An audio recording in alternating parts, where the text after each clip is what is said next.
E hoje, então, dando sequência, nós vamos estudar o primeiro livro de Samuel.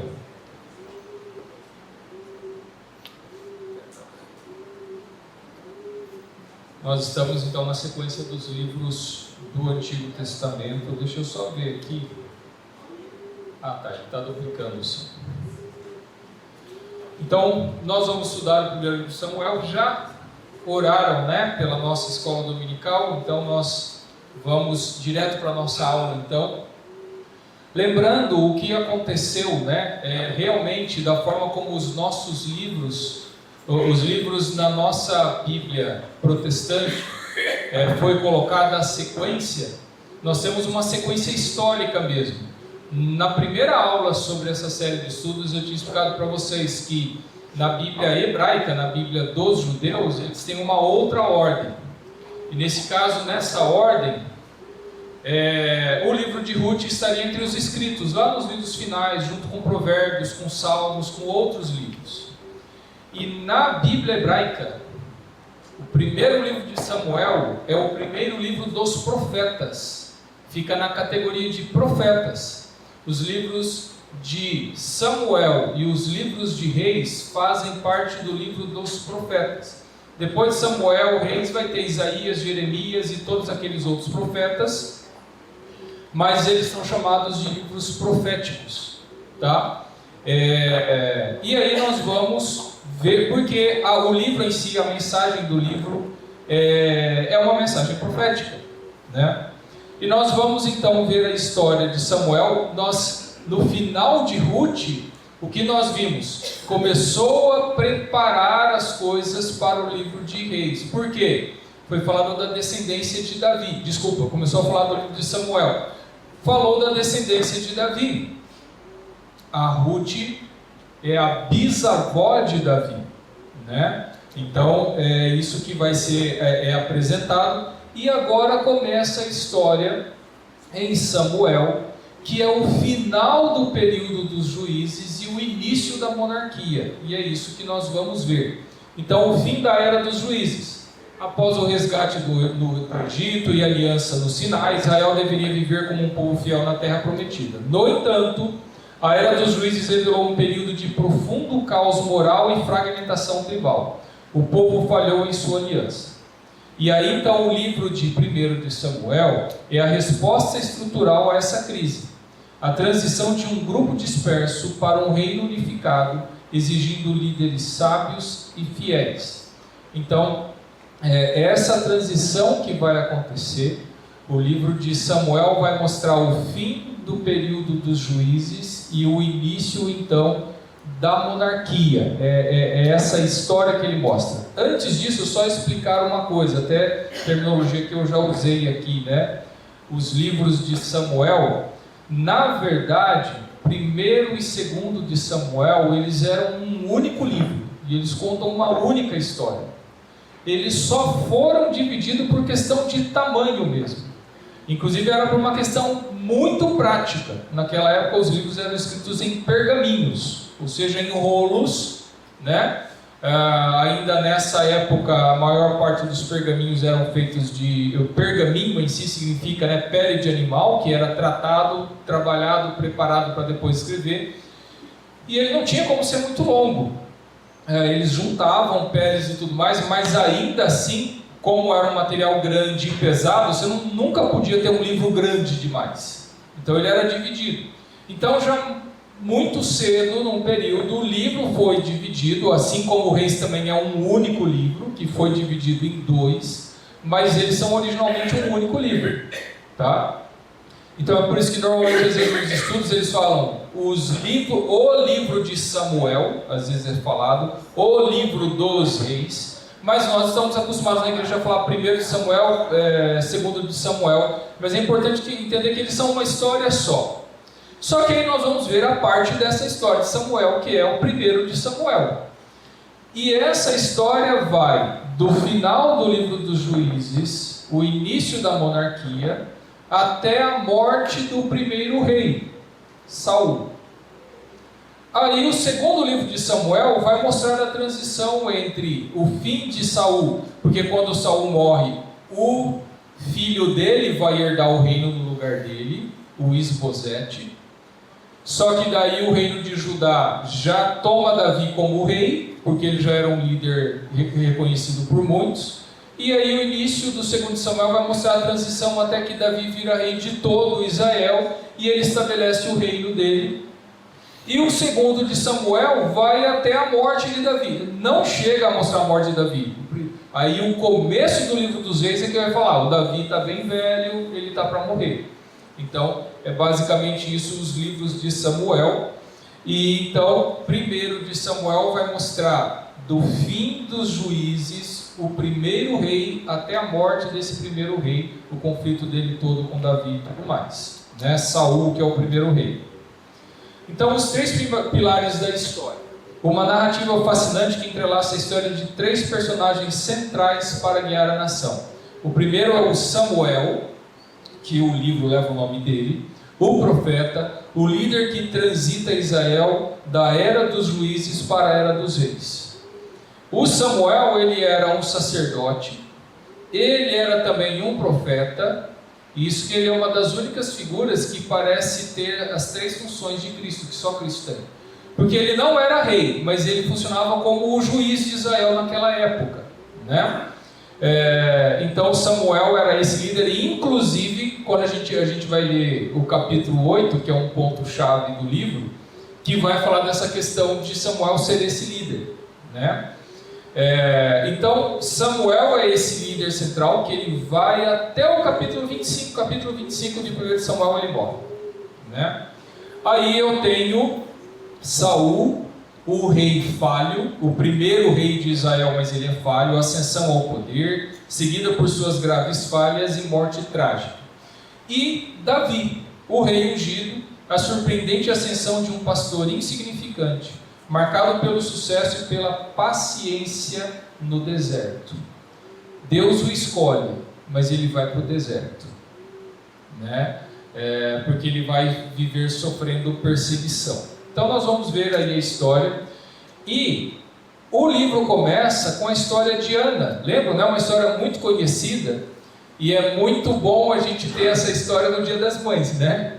Que uma mãe consagrada a Deus, que consagra um filho a Deus, uma mãe que sonhava em ser mãe, não podia ser mãe, e Deus deu a ela a graça de ser mãe, e ela retribui essa graça de Deus consagrando o filho a ele, né?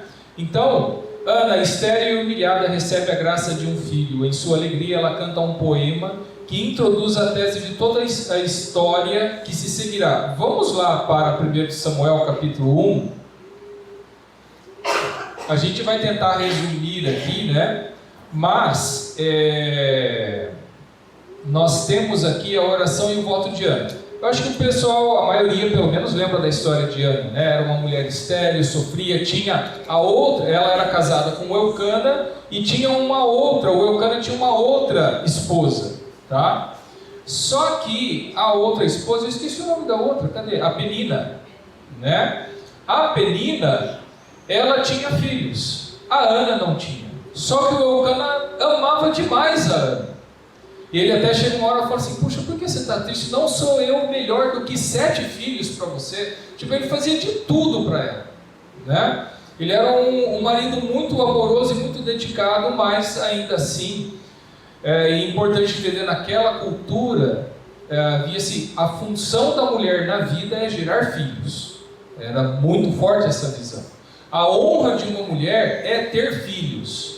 Então você lembra da história, né, de Raquel e Lia, elas disputando, né, as esposas de Jacó, para ver quem vai ter filho, quem vai ter mais filho, e toda essa coisa. E em todo o Antigo Testamento, porque isso era algo extremamente importante naquela cultura, né? Você vai ver os Salmos falando que feliz é aquele que tem um monte de filhos, a esposa que dá um monte de filhos. Então essa era a visão daquela cultura. Isso era extremamente importante.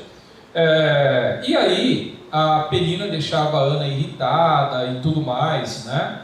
E aí então nós temos a oração e o voto de Ana, que ela chora, o Eli, o sacerdote, acha que ela está embriagada, daí ela fala, não, eu só estou amargurada, aí ele fala que Deus abençoe você, que Deus atenda ao seu pedido, e ela engravida, né? E aí o Samuel nasce e é dedicado, e ele é levado lá, né? Para essa dedicação, e quando ele cresce, a Ana vai lá, quando ele já é uma criança, sei lá, de uns 10, 12 anos, ele é entregue então para servir o sacerdote Eli e viver a serviço de Deus. Aí nós temos o cântico de Ana. O que aqui a apresentação está falando, deixa eu só ver se eu coloco em detalhes aqui, porque a gente tem toda essa... tem todo o cântico, a gente não precisa ler todo o cântico aqui, eu só queria ver se eu acho um outro termo importante aqui.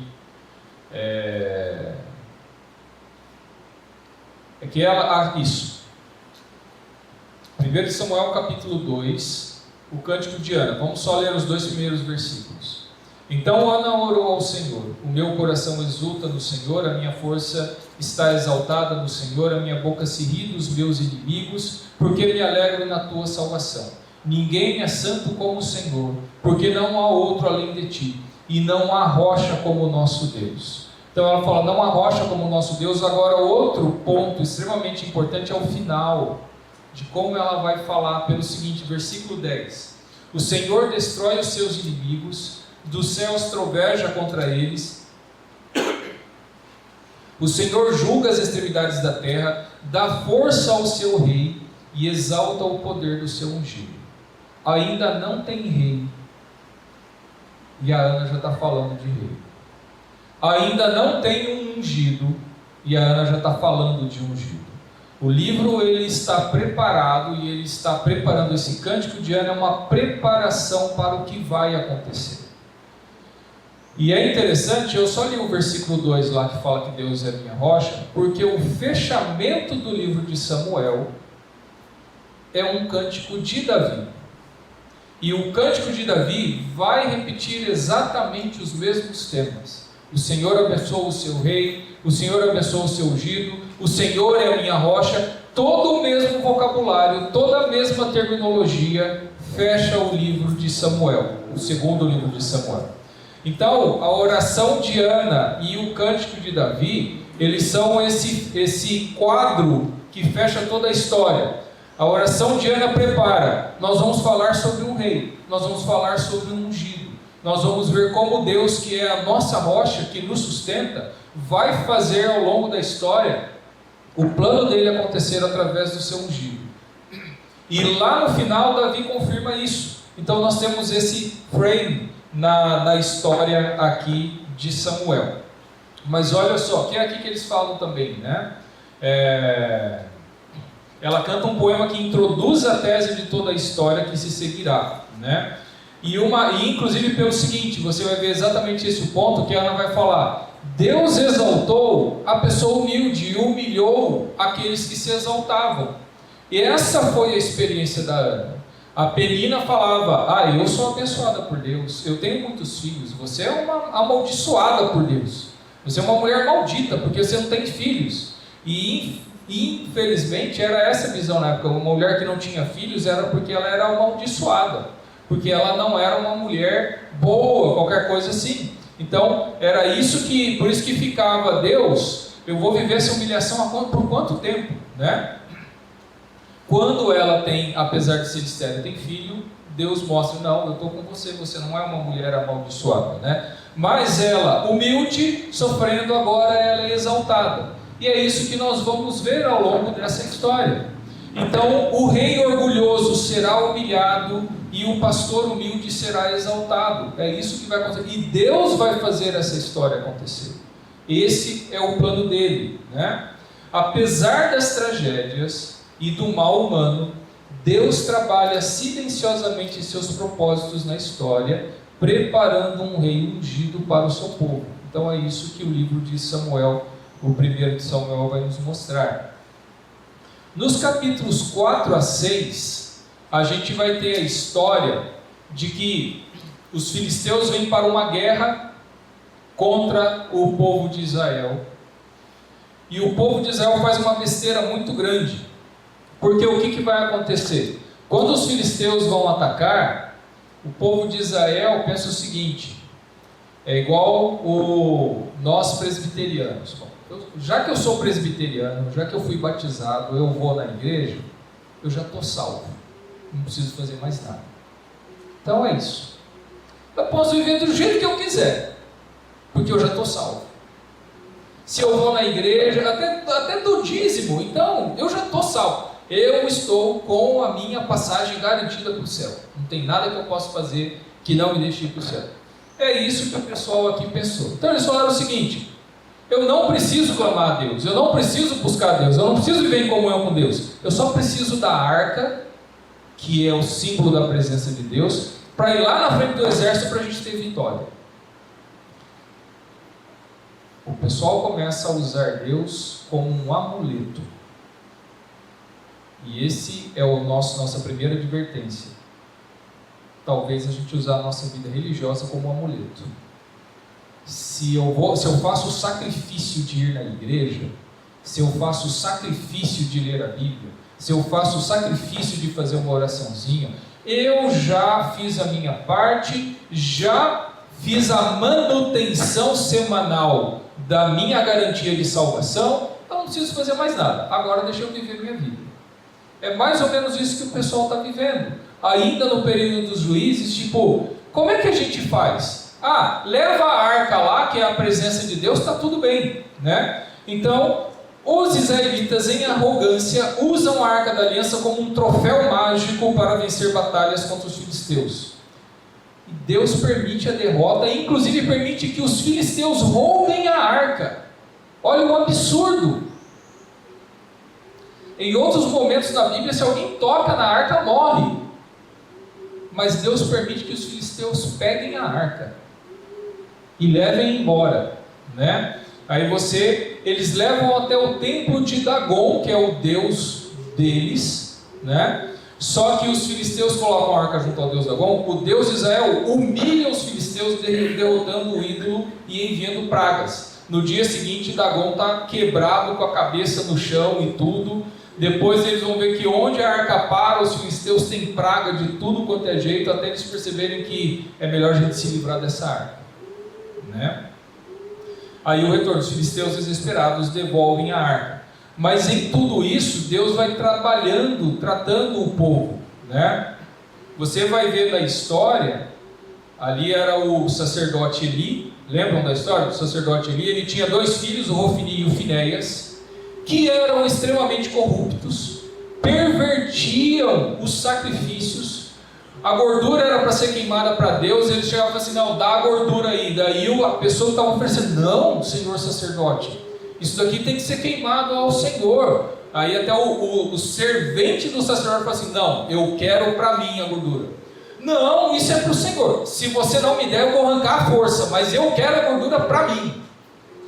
Então assim, era algo bem pesado, inclusive falando histórias de que eles abusavam de mulheres. Era uma perversão total. Trazendo de novo, o período dos juízes continua. Cada um faz o que bem entende. Está uma bagunça, né?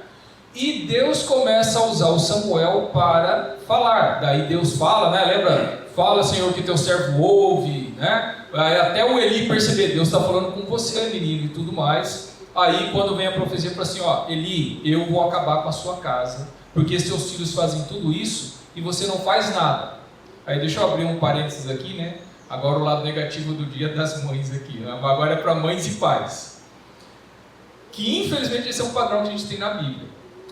O livro de Samuel serve também para a gente falar sobre educação de filhos. Por quê?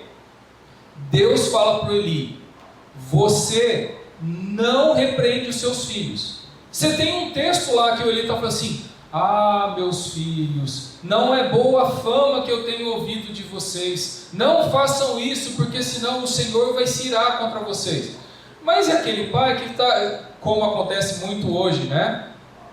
Filhinho, não faz isso. E a criança está derrubando a casa. Ô filhinho, não faz isso não. e a casa continua sendo derrubada. Eu só falo, não faz, mas eu tomo atitude. Você vai ver o Davi fazendo isso, você vai ver o Absalão, e se você ler o primeiro capítulo dos Reis, o Adonias que tenta tomar o trono na hora que Davi está para morrer, o autor coloca uma notinha, porque o pai nunca disse para ele, nunca o repreendeu, refreando ele, falando, não faça isso, meu filho. O texto está dizendo, o Davi nunca disciplinou aquele filho, por isso agora ele é um rebelde tentando tomar o trono enquanto o pai está para morrer. Você vai ver que dentro da família de Davi, um meio-irmão estupra a irmã, e o que o texto diz? O Davi não fez nada. E o irmão mais velho da moça é que tomou as dores e matou o meio-irmão para vingar a irmã. Então, toda essa bagunça está acontecendo e mostra muito claramente que o Davi ele é um grande rei, o Davi ele é um grande líder, mas como pai, várias falhas. Nós temos esse ponto aí sendo apresentado nessas histórias que aparecem direto esses eventos aí. E a ironia do que vai acontecer. Preste atenção, que a gente já vai chegar nesse ponto. Deus levantou Samuel, um menino ainda, para mostrar para o Eli que os filhos dele eram perversos, e por causa disso Deus ia arrancar o Eli e os filhos e toda a descendência dele de serem sacerdotes diante de Deus. Deus usando o jovem Samuel para isso.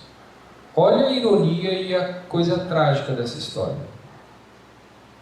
Samuel vai virar o sacerdote. Samuel vai ter filhos. E os filhos de Samuel são iguais aos filhos de Eli. A história se repete. E não é porque o Samuel é presbiteriano que ele é perfeito. E não é porque o Samuel é presbiteriano que esse daí é ponta firme e vai fazer tudo direitinho. Que apesar de ser presbiteriano, se ele não fizer tudo direitinho, ele não vai estar mostrando ser um bom cristão, né? Estou brincando aqui usando presbiteriano para a gente jogar para nós mesmos. Nós temos que olhar o nosso coração, né? Então olha só, agora chega o capítulo 8. Queremos ser como as outras nações. O povo de Israel vai falar, queremos um rei. E a gente vai ver tudo isso aí. Vamos ler 1 de Samuel capítulo 8, que é o ponto-chave aqui do livro então. Vai lá para 1 de Samuel 8, ou você segue aqui comigo. Nós vamos ler os primeiros capítulos, tá? A gente pode ir até o versículo 10. Quando Samuel ficou velho, constituiu os seus filhos por juízes sobre Israel. O primogênito se chamava Joel e o segundo se chamava Abias. Eles foram juízes em Berseba. Porém, os filhos de Samuel não andaram pelos caminhos dele. Ao contrário, inclinaram-se à avareza, aceitavam o suborno e perverteram o direito. Então, todos os anciãos de Israel se congregaram e foram falar com Samuel em Ramá. Eles disseram, veja, você está ficando velho e os seus filhos não andam pelos seus caminhos. Por isso, queremos agora que você nos constitua um rei, para que nos governe, como acontece com todas as nações. Mas Samuel não gostou dessa palavra quando disseram, dê-nos um rei para que nos governe. E aqui o autor deixa meio... e ele faz isso em vários momentos do livro. Falaram mal do seu filho. Você nem se importou que falaram mal do seu filho. Você ficou chateada que falaram, queremos um rei, queremos alguém no seu lugar. O autor deixa isso muito claro. Se você for os textos anteriores lá do Eli, lembram da história que todo mundo conhece a palavra Icabode, né? A história do Icabode, que é lá com Eli, os capítulos anteriores aqui. Que Icabode, que foi-se a glória de Deus. É muito legal você ler a narrativa, porque o Hofni e o Finéias, os filhos de Eli, foram com a arca lá para a batalha com os filisteus. Eles foram mortos e a arca foi roubada. Quando o mensageiro está voltando, o Eli está sentado numa cadeira na beira do pilar da tenda da congregação. quando o mensageiro chega e fala assim, ele fala, o que aconteceu? Os filisteus vieram, eles atacaram, eles venceram, os seus filhos estão mortos e levaram a arca. O texto diz, quando ele ouviu, levaram a arca, ele caiu de costas e morreu. Não fala quando ele ouviu que os filhos morreram, ele só se preocupou com a arca. Passa alguns versículos, quem ouve isso é a esposa, é uma das noras do Eli, que está grávida, está para ter filho. E quando ela ouve essa história, ela que fala, aí acabou, fosse a glória de Deus. Só que daí o autor é incisivo e fala assim, o mensageiro fala, o seu marido morreu e a arca foi tomada. E fala assim, quando ela ouviu que a arca foi tomada, ela disse, foi-se a glória de Deus, e ela morre. Então os dois falam assim, não importa quem morreu, importa que a glória do Senhor se foi. E o texto também está dizendo, a glória de Deus se foi do povo de Israel, né? É isso que ele está inferindo. E aqui agora o autor faz a mesma coisa.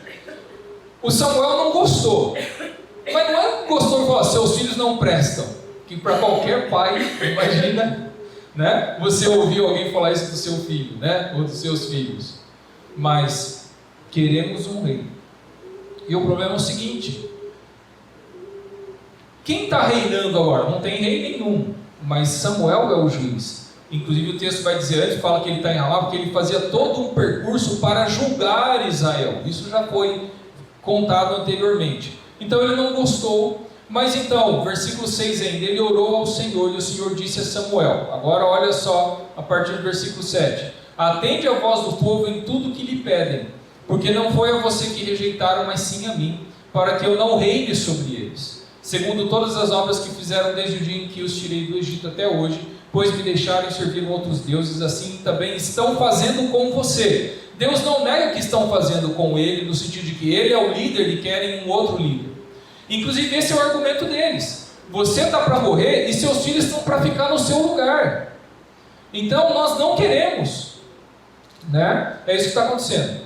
Agora, pois, Deus continua, versículo 9: atende a voz deles, porém advirta-os solenemente, explique-lhes qual será o direito do rei que vier a reinar sobre eles. E aí o Samuel relata todas essas coisas para o povo, e ele vai começar a dizer aqui quais são os direitos do rei. O rei vai pegar suas filhas e vai colocar lá para trabalhar na cozinha dele, ele vai pegar os seus filhos para trabalhar no exército, ele vai pegar uma porcentagem de tudo que você tem para sustentar o palácio, ele vai ter o dinheiro que vocês vão ter que dar para o exército. Ele começa a listar tudo que custa ter um rei, e o povo fala assim, a gente quer assim mesmo.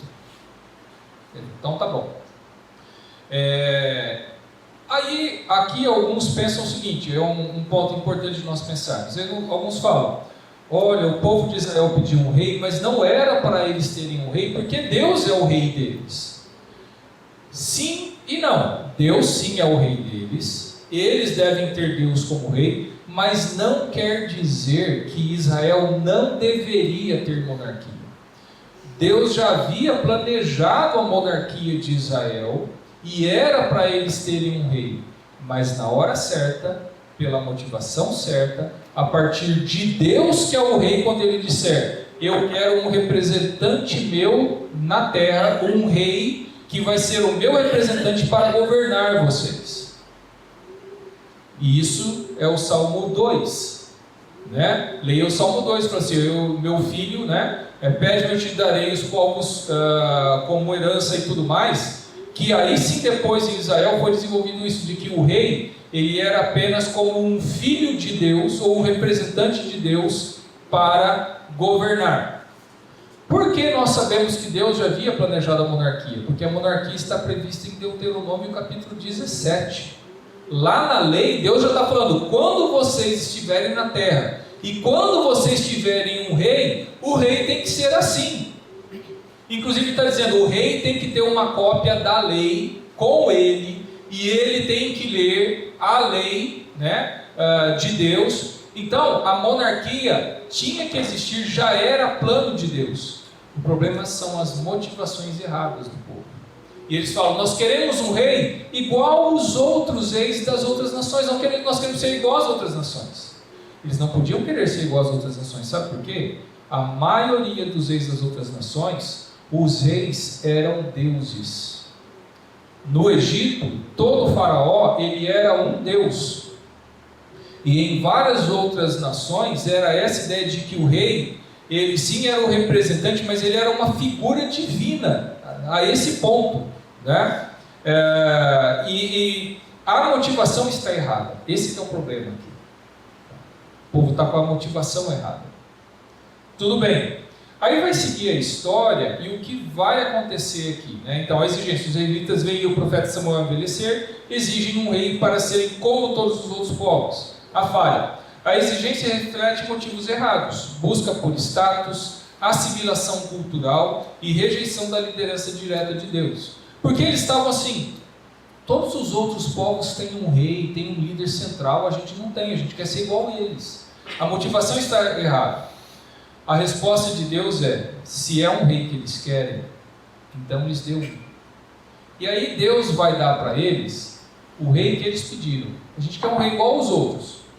Como que tem que ser um rei? Tem que ser forte, bonitão, líder e tudo mais. Dá um desse para eles e eles vão experimentar um pouco o que é isso. Tá? Então, aí, isso foi o capítulo 8. Capítulos 9, 10 e 11 vai mostrar a falsa promessa do Saul. Por quê? Deus levanta um rei, Deus fala que vai ser o Saul, mas ele é um rei que na base já está com alguns problemas. Saul começa cheio de promessas, ele é alto, bonito, apresenta-se como um candidato fisicamente perfeito para ser rei militar. Ele vence as primeiras batalhas, aí começa. Ele vence as primeiras batalhas, só que a fundação está rachada. Falta de integridade moral, desonestidade em momentos de crise, incapacidade crônica de reconhecer e admitir os próprios erros. Esse aqui é um problema que a gente enfrenta agora, que o Saul, ele ainda, no período de Saul, Israel ainda não é uma nação, eles são uma confederação tribal. Para você ter uma ideia, na primeira batalha, depois que Samuel ungiu Saul como rei e tudo mais, cada um volta para casa, o que o Saul foi fazer? Voltou para casa do pai e voltou a cuidar do gado do pai, sendo ungido rei. Quando apareceu a primeira crise, a primeira guerra, o povo foi lá na casa do pai do Saul. Saul, estão atacando a gente, o que a gente faz? Assim, vamos juntar o povo, chama todo mundo, vamos lá. Aí que eles têm a primeira guerra, a primeira vitória. Inclusive, pessoal, agora sim a gente tem um rei, o cara que liderou a gente. É depois disso que o Saul vai pensar, puxa, agora eu sou rei, então eu tenho que criar um palácio. Daí ele vai criar um palácio, aos poucos vai começar a estruturar isso, mas muito pouco, né?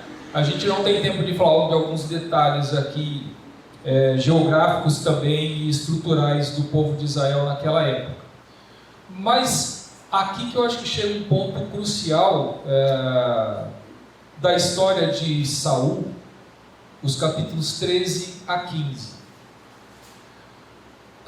Por quê? Nesses dois capítulos, no 13 e no 15, Deus vai mostrar a rejeição de Saul.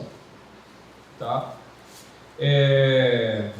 E é algo muito triste, porque o que você vai ter, deixa eu até ir aqui, principalmente o 15, que é o final, mas 13, vamos lá no 13, o que vai acontecer aqui, que é a guerra entre os israelitas e os filisteus, e o que vai acontecer, olha só, 1 Samuel 13, versículo 8, Saul oferece sacrifícios e é reprovado por Samuel.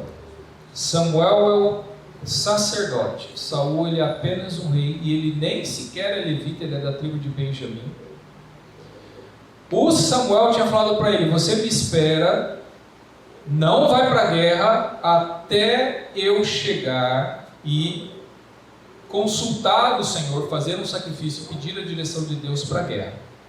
Só que passa o tempo, passa um dia, 2 dias, 3 dias, 4 dias, 5 dias, chega no 7º dia, o Samuel não aparece. O que o Saul decide fazer? Eu mesmo vou fazer o sacrifício, pedir que Deus abençoe e bola para frente. Ele não tem temor de Deus no coração, de falar, eu não posso fazer isso. Ele quer fazer do jeito que ele entende que tem que ser feito. Ele quer pegar, não, vamos resolver isso agora. E aí, a hora que ele está oferecendo o sacrifício, que eles vão, o Samuel fala: como você faz um negócio desse?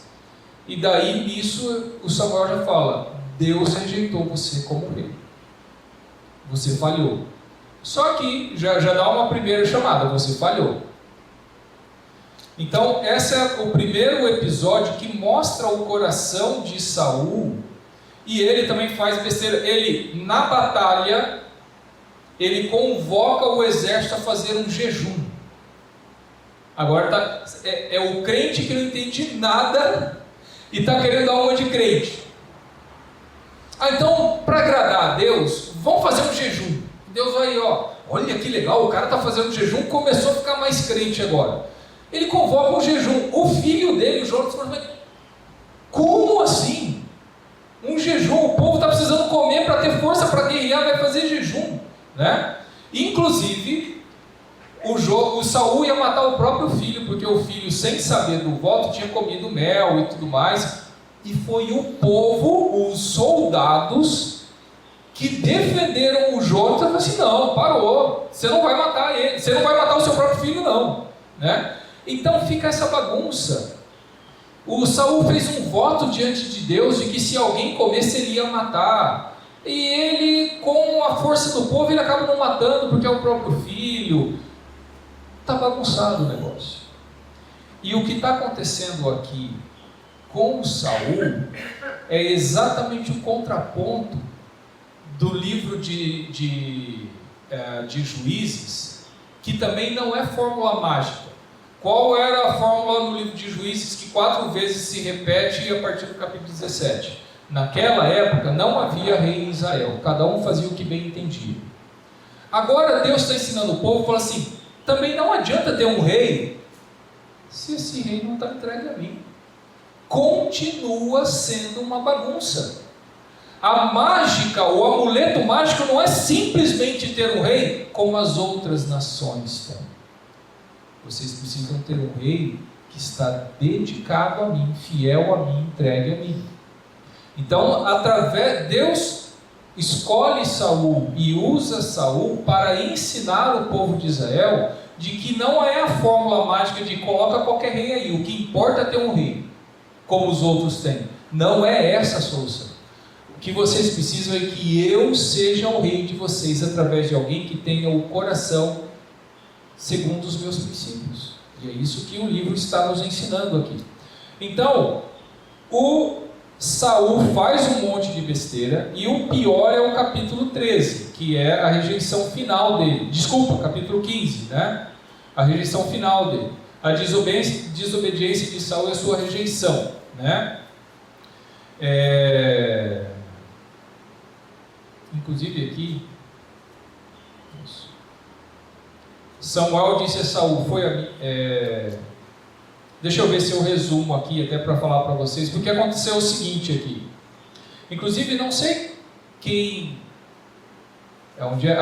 alguém, se você assina o Amazon Prime, na Amazon Prime tem uma série nova, está na 2ª temporada, chama Casa de Davi. É uma super produção, muito bem feito, e inclusive no começo eles falam: é uma série tipo assim, com uma questão artística, mas eles buscam ser fiel à narrativa bíblica. E é muito bem feito, e eles fazem umas amarrações muito boas. Ano passado foi a 1ª temporada, começou a 2ª temporada agora, eu acho que em março. E ele vai mostrar todas essas coisas aqui, e a história começa com essa rejeição de Saul aqui, tá? E é muito, muito bem montado a história, né? O que acontece aqui. Mas para resumir, inclusive aqui é o Agag. Inclusive o Agag é um personagem assustador que aparece lá na série, né? Que é esse rei amalequita que vai ser o demônio que vai atormentar a vida do Saul, né? Por quê? O que tinha acontecido aqui é o seguinte, para resumir. Deus tinha, através de Samuel, falou: Saul, os amalequitas estão atacando, vai lá atacar os amalequitas, destrua totalmente eles, não deixa sobrar nada, não deixe sobrar nada, acabe com os animais com tudo e mate o rei. O Saul vai, só que ele achou, Deus não pensou direito, eu tenho uma ideia melhor. Eu vou salvar os animais para oferecer ao meu Deus. Eu vou guardar um pouco dos animais para oferecer para Deus. E eu vou preservar o rei Agag para humilhar ele, que era o costume do pessoal na época. Quando Samuel chega, fala assim, aí quando Samuel chega, o Saul, nós tivemos vitória. Isso quer dizer que Deus nos abençoou, né? Tá tudo bem, tá tudo certo. Eu fiz o que o Senhor mandou. Daí o Samuel fala, então por que eu estou ouvindo barulho de animal aqui? Ah não, a gente decidiu preservar alguns animais para oferecer para o seu Deus. E aí ele vê o Agag, mas você preservou o rei também? Não, mas isso aqui e tal. Aí o próprio Samuel mata o Agag. E aí ele fala, agora ouve a palavra do Senhor. Porque você rejeitou o Senhor, a palavra do Senhor, o Senhor também te rejeitou. Eu assim, não, mas eu fiz o que o Senhor queria. Não, se você ler esse capítulo 15, você vai ver que o 14, 15, você vai ver que o Saul ele é incapaz de enxergar onde ele errou. Ele em nenhum momento reconhece que ele errou. Ele acha que não tem problema nenhum nisso, tá?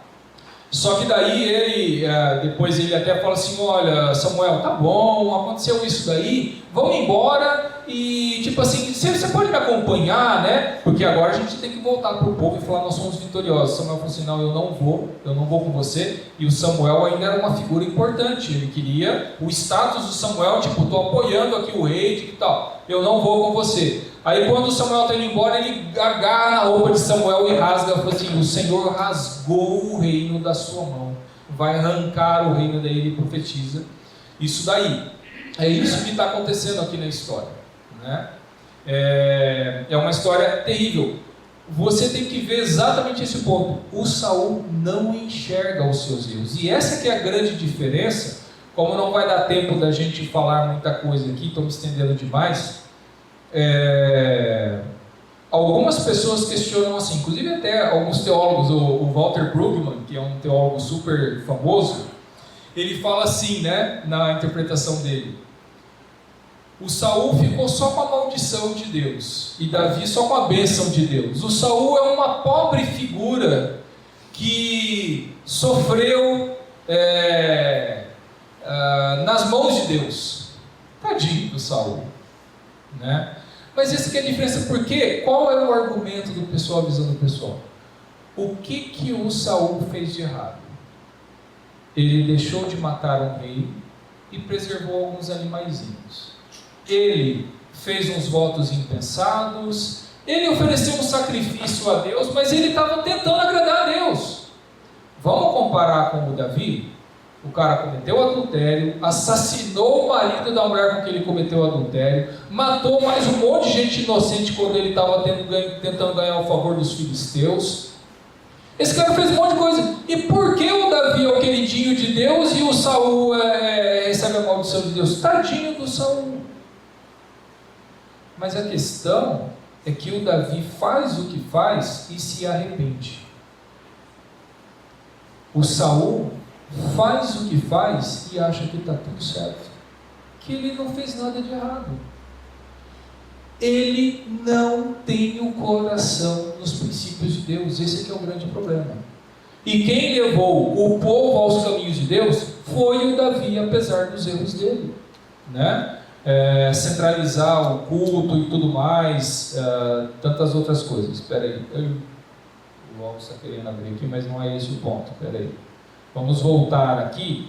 Então essa é a desobediência ruína do Saul, que a gente vai ter o trabalho oculto de Deus no capítulo 16, que acabou de ser rejeitado o Saul no capítulo 15, capítulo 16 o Samuel vai lá na casa de Jessé e unge o menininho, o ruivo, o mais novo, que o Jessé chamou todo mundo e falou, tem que ser um desses meus filhos. Daí o Samuel fala, não tem mais ninguém. Ah, tem o moleque lá, que está cuidando dos animais. Nem trouxe ele porque ele nada a ver. Chama ele e é ele. Pois não. Pode ser então que se Samuel tivesse cuidado dos filhos bem, eles fossem bons juízes, não teria Saul, mas Deus assim mesmo iria chamar o Davi como rei. A gente não tem como saber como seria a história, mas Deus prepararia um caminho até uma transição para o rei ideal, exatamente. Se Samuel tivesse preparado os filhos e os filhos fossem bons juízes, levando o povo a andar nos caminhos de Deus, possivelmente, naturalmente, Davi seria o primeiro rei de Israel e o rei que levaria o povo a andar nos caminhos de Deus. A gente pode imaginar isso exatamente, né? Então nós temos essa unção secreta, ele é ungido secretamente. O candidato improvável, a escolha recai sobre Davi, um jovem pastor de ovelhas, considerado insignificante até mesmo por sua própria família. A mensagem central, a escolha de Deus, ignora o status familiar e a aparência externa. Deus foca na confiança radical e humilde do seu poder. Lembra que Deus até fala para o Samuel, Deus vê o coração, né? Não vê a aparência e tudo mais. Então é isso que está acontecendo. O capítulo 17 então vai introduzir Davi na nação, com Davi e Golias, história extremamente conhecida. E de novo, o que é Davi e Golias? O exaltado é humilhado e o humilde é exaltado. O grande Golias, o super guerreiro, acaba sendo humilhado por um pobre pastor simples e humilde. Que esse é o tema que vai em toda a história, né? E anatomia de dois reis. Essa é a questão de Saul e Davi. Critério de escolha, escolhido pela aparência e altura física. Davi, escolhido pelo coração e postura humilde. Motivação interna, guiado pelo medo de perder o poder, buscando autopromoção e fama. Davi, guiado por uma confiança radical de que Deus defenderá a sua própria honra. E reação à pressão.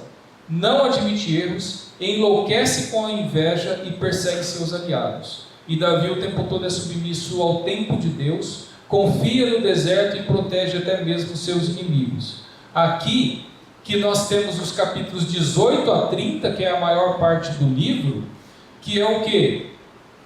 O conflito de Davi e Saul. O tempo vai passando. Depois que Davi vence Golias, Saul chama o Davi para fazer parte do exército dele. Davi se torna um grande guerreiro, se torna um líder, né, do exército. E aí o Saul começa a ouvir, né, quando está voltando das batalhas, Saul matou milhares, mas Davi matou 10 milhares, né? E aí o Saul começa a ficar com inveja de Davi, ao ponto dele enlouquecer e querer matar o Davi. O Davi tem que fugir, né? E aí, por isso que está falando que a forja no deserto, o Davi vai passar o resto do livro fugindo do Saul, para o Saul não matar ele, tá?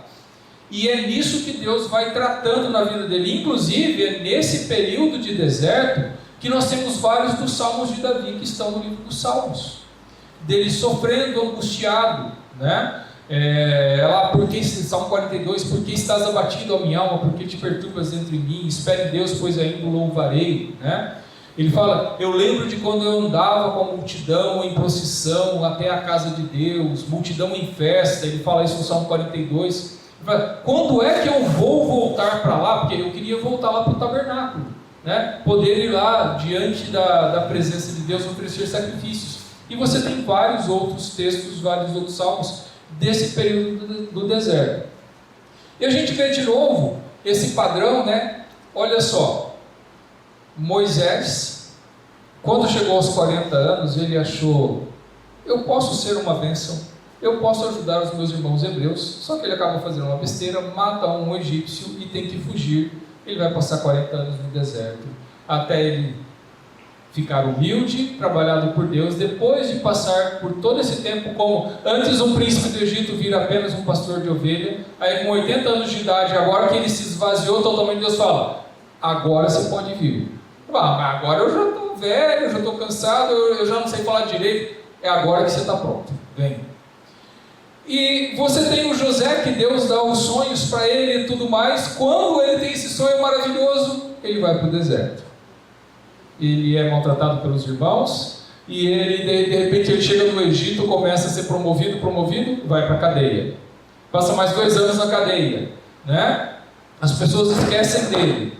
Tudo isso Deus trabalhando na vida dele para que no momento certo ele fosse usado por Deus. E agora o Davi foi ungido, chegou no sucesso, todo mundo conheceu ele é um grande líder, agora ele tem que fugir por muitos anos, viver no deserto. E Deus vai trabalhar e vai trabalhar na vida dele. É isso o que vai acontecer na história do Davi. Nós temos o fim trágico, então o capítulo 31, que é a conclusão do livro, né? O livro de 1 Samuel termina de forma sombria com a terrível morte de Saul, perdendo a batalha final contra os filisteus. A conclusão temática: Saul é uma figura de estudo de caráter doloroso. Sua morte não é apenas uma derrota militar, mas o resultado inevitável de uma vida inteira guiada pelo orgulho e pela recusa constante em lidar com seu próprio lado obscuro. Então, o Saul realmente é essa figura triste e obscura, foi escolhido para ser o rei. E entenda o seguinte: não é que Deus assim, não, eu vou colocar o Saul lá, vou colocar um cara ruim mesmo. Ora, se Saul realmente colocasse o coração diante de Deus, se ele entregasse o coração a Deus, se ele fosse corretamente fiel a Deus, ele se tornaria um homem segundo o coração de Deus e a monarquia poderia começar nele. Mas ele se mostrou esse homem que não é desse jeito, né? E na soberania de Deus, na providência divina, Deus usou essa história, essa vida, para mostrar: não é uma fórmula mágica simplesmente ter um rei. Vocês precisam ter alguém que tenha um coração entregue a mim, tá?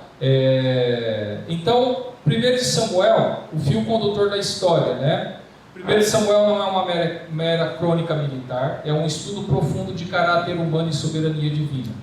Soberania silenciosa: Deus está trabalhando seus propósitos inabaláveis através e apesar da maldade humana. O alerta de Saul: a necessidade de nos humilharmos e enfrentarmos nossas falhas de caráter antes que elas nos destruam. E 3, o exemplo de Davi: a virtude de confiar no tempo de Deus, mesmo quando estamos no deserto e tudo parece perdido.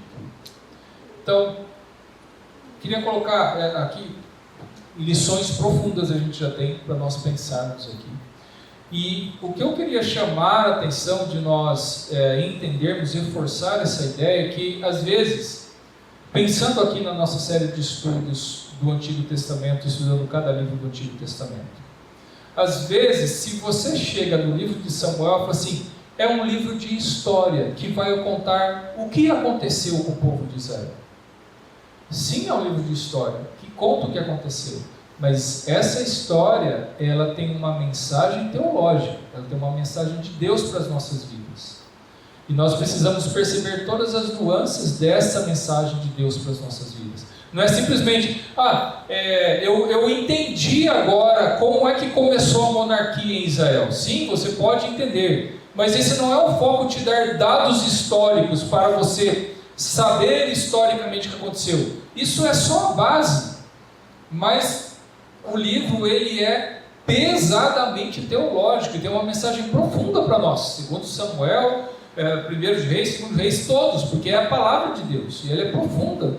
Então nós precisamos atentar para isso, e o que nós precisamos sempre em todos os textos, em todas as histórias, é nós nos encontrarmos nos textos bíblicos, olharmos para nós em relação a esses personagens. Porque é assim: quando eu leio o primeiro livro de Samuel, eu vou achar que eu sou mais Davi do que Saul. É mais legal ser Davi, não é? E é muito fácil a gente falar assim: nossa, esse Saul aí, ele é complicado, né? E às vezes eu não percebo que talvez eu possa ser... ter a grande surpresa assim: nossa, eu sou mais Saul do que Davi. É isso que nós precisamos olhar para dentro do nosso coração. É até aquela história que a gente usa, eu não lembro quem usou como exemplo, a questão de fazer uma visão cristológica, alguns esses sermões superficiais, né? Sem cristologia, ou às vezes sermões motivacionais. Daí tipo assim, vamos pegar a história de Davi e Golias. O que é a história de Davi e Golias? Aquela pessoa humilde, pequena, com um monstro gigante, isso, aquilo, tudo mais. Ele pega as pedrinhas, e essa pessoa humilde vai lá e taca e destrói o monstro, isso, aquilo, tudo. E daí o pastor faz aquele sermão, né? Assim, olha, é Deus que te dá as pedrinhas, para que você seja vitorioso, e Deus vai te dar a vitória contra aquele monstro terrível. Você não é o Davi. Muitas vezes, sabe quem nós somos? O exército que está um monte de dia ouvindo do desafio do Golias e está morrendo de medo. Na história nós não somos os campeões de Deus como Davi. Eu confio em Deus, eu sei que Ele vai me dar a vitória, e eu tenho a vitória não porque eu serei vitorioso. Qual é o ponto de Davi quando ele ouve o desafio de Golias? Quem é esse incircunciso filisteu para desafiar o exército do Deus vivo? Ele entende o desafio de Golias teologicamente. Isso é uma batalha dos deuses. E o Deus de Israel é o Senhor dos exércitos. Esse filisteu não tem a menor chance contra Deus. Ele já está perdido, esse filisteu. Por isso, até eu, um pobre pastor, posso ir lá como representante de Deus. Porque ele já está destruído. Porque ele não me desafiou. Ele desafiou o Deus vivo. Ele já perdeu a batalha. Então, essa é a plena confiança de Davi. E muitas vezes, nós no dia a dia, a gente está assim: ai Deus, será que o Senhor pode fazer isso mesmo? Será que o Senhor vai fazer isso mesmo? Será que nós temos essa plena convicção, confiança? Então, nós precisamos olhar para o nosso coração e ver esses exemplos. E principalmente a questão de Davi no deserto. Porque você imagina o seguinte: você é ungido e Deus fala: eu vou te abençoar grandemente. Vamos supor hoje, vou dar uma de pentecostal agora, né? Irmãos, Deus tem uma mensagem para a sua vida agora. Deus falou que vai te abençoar você gigantemente, grandemente, né? Ele vai te abençoar muito. Que fosse, Deus te ungiu hoje. Deus te ungiu porque você vai prosperar na vida. Todos os seus problemas serão resolvidos. Você está com um grande problema na família, você está com um grande problema na sua vida profissional. Deus vai resolver tudo isso. Na segunda-feira está tudo pior. Está uma briga maior na família, a empresa está pior. E aí? Só que passa uma semana, 2 semanas, 3 semanas, nada se resolve. O Davi foi ungido, e desde que ele foi ungido, ele chegou lá, virou um general. E depois só começa a cair. Está no deserto, fugindo. E por quanto tempo ele falou: mas Deus, o Senhor não falou? O Senhor não disse que ia me abençoar? Não está me abençoando. Por que eu estou aqui? Isso não é justo, eu estar sofrendo. O Senhor me ungiu como rei, por que aquele cara está lá ainda como rei? Por que o Senhor não tira ele? Por que o Senhor não mata o Saul de uma vez e me faz ser rei? O Senhor não falou que ia ser rei? Por que o Senhor não cumpre? Por que o Senhor não faz isso que o Senhor disse que ia fazer por mim? E o Davi, nos Salmos, ele fala isso. Ele está colocando para fora do coração dele: Deus, eu estou angustiado, até quando, Senhor? Até quando, Senhor? Mas ele continua confiando no Senhor, até o momento que ele recebeu a bênção que Deus havia prometido a ele. Mas em todo esse tempo ele foi fiel ao Senhor, ele não deixou de confiar no Senhor. Veja os salmos de lamento que terminam com ações de graças, né? Então nós precisamos sempre ter esse coração. É isso que o livro vem nos ensinar, né? Próxima aula, o pastor Vinícius vai passar o 2º livro de Samuel, que vai continuar a história. O Saul termina o primeiro livro de Samuel, Saul morre. E aí então vai começar o segundo livro de Samuel mostrando a transição entre a dinastia de Saul, que Saul morre e entra o Mefibosete, e aí vai começar uma batalha interna entre o povo de Judá e as outras tribos que estão seguindo o Mefibosete, até Davi se tornar rei de todas as tribos, de todo Israel, e o estabelecimento do reino dele, e aí termina ali o final do reino de Davi. Tá bom? Vamos encerrar agora essa aula. Próxima aula, segundo de Samuel. Algum comentário? Ou podemos... Pois não, Nossa, essas aulas do Antigo Testamento têm sido assim, fantásticas, né? Eu achei que até refletia a questão de a gente perceber que Deus tem agido na história, sim, né? E a gente também vê que tem Saul e Davi, as consequências que isso traz. exatamente. Em Saul, ele tirou assim Deus da frente, ele quis fazer as coisas na forma dele, né? Isso serve para a nossa vida. Sim. E olha, inclusive uma coisa legal que você falou, Beto, exatamente isso. Às vezes até aquilo que o pessoal fala, né, que às vezes a gente pede para Deus a bênção, quando Deus dá a bênção a gente esquece do Deus da bênção, né? O Saul recebeu a bênção de ser rei, só que ele esqueceu de Deus que deu para ele tudo, né? Essa que é a questão. E ele, quando ele se viu ameaçado de perder o reino, o que ele fez? Ele enlouqueceu e ele se tornou uma pessoa sem escrúpulos. Exatamente esse ponto, né? É realmente bem instrutivo para a gente. Pois não, Martim? E assim, como ele falou, Beto, essa semana estudando o Samuel, Davi, ele nunca tirou, nunca falou assim, a vitória dessa batalha Foi minha. Ele não falava, né? Não. Inclusive, quando teve o negócio do despojo lá, né? Ele fala assim, não, Sim. não é nosso esse despojo.